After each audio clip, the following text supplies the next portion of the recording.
in Positano, Italy.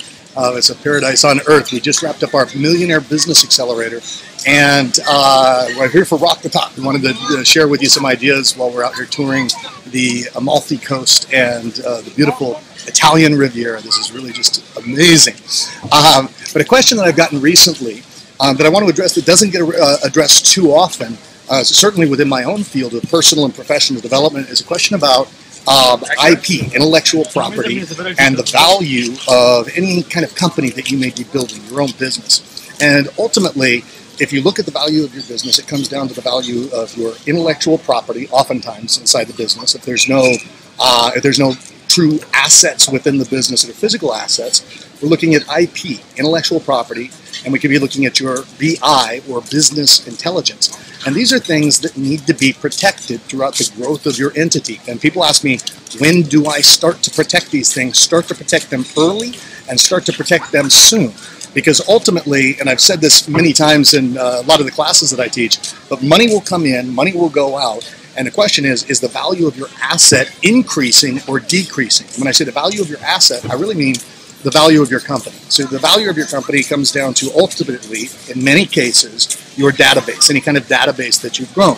You know, how much of a reach do you have, your relationships ultimately. And then secondly, your intellectual property or your IP. And that could include, if you have audios or videos that you've created, that could include books, ebooks, content that you've created, that type of stuff, which would be copywritten material. Now, I'm not a legal advisor, I can't give you legal advice, but I'll give you some ideas and some things that I did along the way, and I've also made plenty of mistakes along the way, and I've paid for those mistakes, so hopefully you can learn from my experience and you won't have to pay in the same way. So, copyright law typically, and I'm talking about, you know, I'm from the United States, you always got to check your own laws wherever you are. Once again, I can't give you legal advice, but I can give you some education here. So copyright, you can copyright any kind of written material, which is a specific order and sequence of words. Right? Then you've got trademark, and trademark typically goes with phrases that are phrases that are unique to any kind of discipline that you might create or something like that. So trademark now typically will be more expensive than copyright. And the way that both in the United States, from my understanding in most places, the way that trademark and copyright works is that the moment you create the work, you own it. Right? Now, having said that, you can register and you send your copywritten materials in to have it registered so that it's copywritten. The advantage of that, and by the way, I've heard different types of things along the path as I was growing. People said, the moment you've written it, it's yours, you own the copyright, so you don't need to register it. The problem with that is, that I found along the way, if you don't register it, if ever you had to go to court for any reason, somebody stole your intellectual property, then what happens is that if it's registered, you get an automatic, it's either like $100,000 or $150,000 lawyering fee that goes for each infringement of the copyright that automatically goes to you to have to defend something that's been pirated or something like that. And it happens. You know, we're living in a world where you know, the lines get blurred and we're traveling around. You know, in my case, I'm making a difference in people's lives, and things like this can happen. So you protect your intellectual property.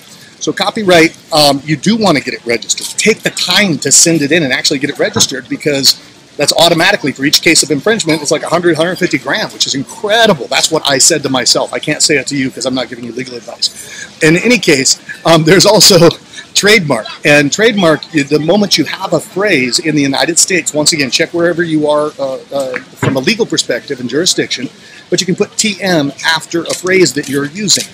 Now, once you get that legally registered, and you have to do it per country, everywhere where you use it. But typically, once you get that registered, you put a little R with a circle around it, around that phrase, that specific phrase, and that's a registered trademark. Now, when you do trademark, oftentimes they'll do trademark searches to find out if anybody else has been using this previously, using the term that you're looking to trademark in the specific context that you're looking to trademark it. If people have been using it previously, previous use can oftentimes trump even if you've got the trademark after the fact. So there's all these things that have to be looked into, and your best bet is to get a good attorney, trademark attorney, and IP, intellectual property attorney, in your court working with you as you're growing your entity. That's up front. So my piece of advice is get somebody who's skilled in this area. And another piece of advice that I got early on in my career as I was growing it was to have a separate entity that owns the intellectual property versus an entity that owns the production of whatever it is that you're doing. By doing that, you have a way to protect that intellectual property. And you know, what's interesting is as you grow things, whether you've got solid contracts in place, whether you've got appropriate corporate structure in place, you've got asset protection in place to the best of your ability, those things can always be challenged. Contracts that you have with providers that might provide your products and services can be challenged. You know, I was in China, I was in Hong Kong teaching a course. This is probably about 4 years ago, and I was talking to the promoter out there, Richard Tan, who owns a company called Success Resources, and Richard said that he had Robert Kiyosaki out there, who was the founder of Rich Dad Poor Dad, and he was signing books, and somebody came up to him in line and handed him a book to sign that he had never written, but it had his face on it, and it said Robert Kiyosaki, and he said, wait a second, I never read this, I never wrote this book. And the guy said, well, what are you complaining about? It's got your name on it, and you didn't even have to write it. And he was waiting for the signature. So here's the thing, for the international traveler, one of the things to also realize is that as you're traveling internationally, all rules are off in certain countries that you might go into.